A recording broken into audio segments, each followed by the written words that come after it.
हरी भरी घाटियों के बीच बसा एक शांत जंगल, जहाँ हर तरफ हरियाली, पक्षियों की चहचहाहट और हवाओं की सरसराहट गूंजती थी।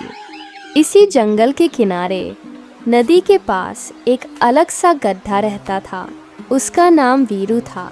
वीरू बाकी गधों की तरह नीरस और कमज़ोर नहीं था, बल्कि उसका शरीर मजबूत, आंखों में गहराई और दिल में एक अजीब सी मासूमियत थी। वीरू हमेशा जंगल के जानवरों के साथ दोस्ती करता, पर उसके दिल में एक खालीपन था, जैसे किसी की तलाश हो जिसे वो अपना कह सके। एक दिन वीरू नदी किनारे पानी पीने गया तो उसकी नज़र एक हिरनी पर पड़ी।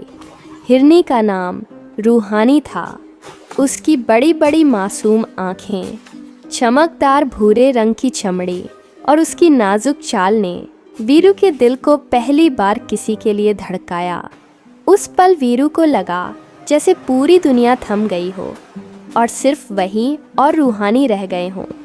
धीरे धीरे वीरू और रूहानी की मुलाकातें बढ़ने लगीं।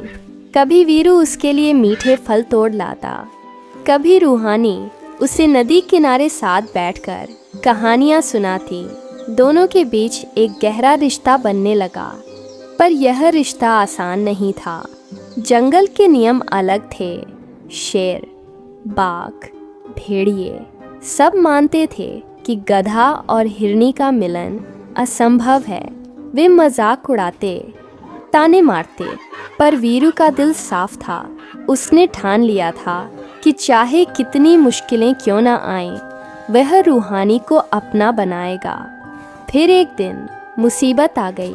जंगल में सूखा पड़ा, नदी सूखने लगी, पेड़ मुरझाने लगे और जानवर भूखे प्यासे होने लगे। सबने जंगल छोड़ने की ठान ली, लेकिन रूहानी बीमार हो गई। उसके पैर में चोट थी, वो चल भी नहीं पा रही थी। ऐसे समय में वीरू ने सबको चौंका दिया। उसने रूहानी को अपनी पीठ पर उठाया और जंगल के बाहर पानी और हरियाली की तलाश में निकल पड़ा। सूरज की तपिश, कांटेदार झाड़ियाँ, भूख और प्यास, हर कदम मुश्किल था, मगर वीरू का इरादा मजबूत था। रूहानी उसकी पीठ पर थी और वीरू उसके लिए पहाड़ों, घाटियों और जंगलों को पार करता गया। कभी भेड़ियों का झुंड रास्ता रोक लेता तो वीरू अपने मजबूत पैरों से उन्हें धक्का देकर दूर भगाता।